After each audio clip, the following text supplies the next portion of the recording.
네, 이번 영상은 원래 멤버십 영상으로 올려야 되는데 워낙 많은 분들이 질문을 주고 계신 구간이다 보니까 제가 이렇게 영상을 공개하게 되었습니다. 자, 참고로 이 내용은요, 굉장히 복잡하고 이해가 안 가시는 분들이 있습니다. 그냥 넘어가시면 돼요. 그냥 한 귀로 듣고 흘리시면 됩니다. 자, 제가 여기서 말씀드리고 싶은 건 뭐냐면 TQQQ가 계속 주가가 떨어지는 순간들이 오잖아요. 근데 어느 구간에서 매수를 하지 않는 게 더 현명할 때도 있다라는 거예요. 자, 설명을 좀 드릴게요. 자, 우리 TQQQ 투자하시다 보면은 떨어질 때 계속 사면 되는 거 아니냐, 레버리지는 결국 물타기 싸움 아니냐라고 물어보시는 분들이 있어요. 당연히 맞는 말씀입니다. 그런데 제가 직접 투자를 해보면서 TQQQ를 매수를 좀 멈춰도 괜찮겠는데 라는 구간이 있더라라는 겁니다. 그렇기 때문에 구조를 한번 설명을 드릴 건데요. 자, 만약에 제가 TQQQ의 평단가가 52달러인데 보유 수량이 500주다라고 한번 가정을 해보도록 할게요. 뭐 현실적인 숫자죠. 자, 많은 분들이 또 50달러 초반에서 TQQQ 매수를 시작하셨을 거란 말이죠. 자, 그런데 이 상태에서 48달러 근처에서 오랜 기간 횡보한다라고 가정해 볼게요. 뭐 한국인들 기준으로 오랜 기간은 한 달일 수도 있겠습니다만, 자, 이런 구간에 도입했을 때, 들어갔을 때 TQQQ를 계속 매수하는 게 올바르냐라는 거예요. 자, 여기서 이제 문제를 한번 떠올려 보실 필요가 있습니다. 이게 세배 레버리지 ETF란 말이에요. 자, 이 세배 레버리지 ETF는 폭락이 위험할 것 같지만 실제로는 애매한 하락, 장기 횡보, 그게 제일 무서운 구간이에요. 변동성이 반복되고 일일 수익률 추종 구조 때문에 복리 손실이 누적되는 순간이 옵니다. 그러니까 크게 빠졌다가 바로 반등하면 TQQQ는 좋은 주식이에요. 근데 살짝 빠지고 오르락 내리락 애매해질 수 있어요. 그러니까 이런 조정장에서 TQQQ를 매수하시면 내가 느끼기에, 본인이 느끼기에 효율성이 굉장히 낮아진다라는 느낌을 받습니다. 그리고 또 그때 인터넷에 글이 많이 올라와요. 왜 세배 레버리지 ETF를 매수하냐, 바보냐. 그러니까 여러 가지로 멘탈을 건들고 흔들 팩터들이 생길 겁니다. 자, 그러면 이제 우리는 전략을 세워야 되겠죠. 자, TQQQ의 평단 대비 마이너스 5%에서 마이너스 10% 구간, 그 사이에 일정 기간 이상 계속 반복이 된다라고 하면 신규 매수를 중단하시는 게 좋아요. 예를 들면 평단가가 52달러 정도 됐다. 그러면 45달러 아래로 가기까지는 매수를 멈추시는 게 좋다는 거예요. 45에서 49달러 사이는 매수를 좀 참으시라는 겁니다.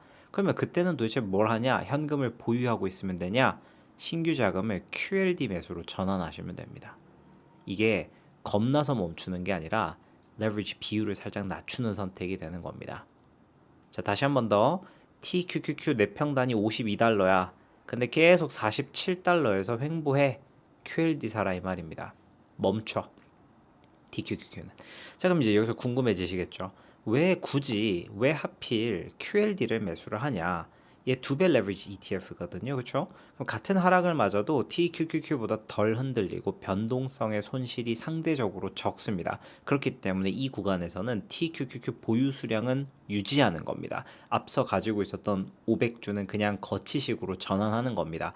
신규 자금, 뭐 내가 급여를 받을 수도 있고 용돈을 받았을 수도 있고 배당을 받았을 수도 있잖아요. 그거 QLD로 매수 전환하는 겁니다. QLD는요, TQQQ의 대체제라고 보기는 좀 어렵고요. TQQQ를 조금 더 오래 들고 가기 위한 완충제의 역할로서 QLD가 투입된다라는 겁니다.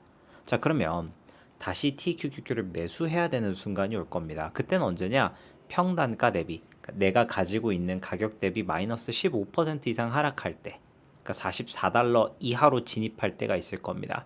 근데 보통 우리 자고 일어나면 이미 박살나 있는 경우가 많습니다. 그렇기 때문에 여러분들이 그냥 그 주식 모으기 어플에 있는 기능을 사용하셔서 44달러 이하부터 매수하기 기능을 미리 설정하시면 어려울 게 없습니다. 자, 그 정도면 시장이 충분히 눌려 있는 상태다부터 우리가 기대 수익을 고민해 볼 수가 있죠. 그때 QLD 매수는 다시 줄이시면 됩니다. 걘 또 유지입니다. 그리고 TQQQ 분할 매수를 재개하시면 됩니다. 자, 저는 15%를 썼지만 누군가는 매우 보수적으로 잡기 위해서 20%, 마이너스 30%를 잡으실 수도 있어요. 상관이 없습니다. 그 수치는 본인이 정하시면 돼요. 자, 다시 한번 정리를 해드릴게요. TQQQ는 가격이 움직일 때 사는 게 좋아요. 횡보할 때는 QLD 사는 게 더 좋다. 두 개를 동시에 가지고 있으면 레버리지 비율을 어느 정도 우리가 조율할 수 있다라는 겁니다. 이거는 패배하는 게 아니죠. 계좌를 오랫동안 살려두기 위한 구조적인 선택이 됩니다. 어때요? 이해되십니까?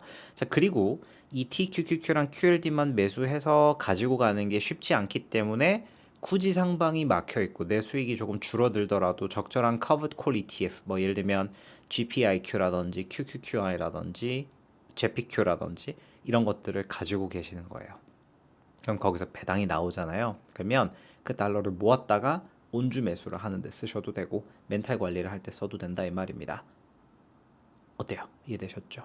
그러니까 TQQQ를 매수할 때는 현금 보유를 하는 건 당연한 겁니다. 근데 그 현금 보유를 하고 있으면서도 특정 구간이 왔을 때는 내가 어설프게 수량을 늘렸다가는 이거 완전 거치식으로 돌아가겠구나 라는 걸 인식하고 계셔야 된다 이 말입니다. 그래서 현금 보유가 생각보다 중요합니다. 구체적인 숫자를 제가 조금 더 계산하는 거는 아마 멤버십 영상에서 한번 다루도록 하겠습니다. 오늘 이 영상은 아마 반박도 많을 거고 질문도 굉장히 많을 겁니다. 그냥 TQ 사다가 마이너스 10% 구간 들어가면 QLD 전환해라. 그것만 기억하시면 됩니다.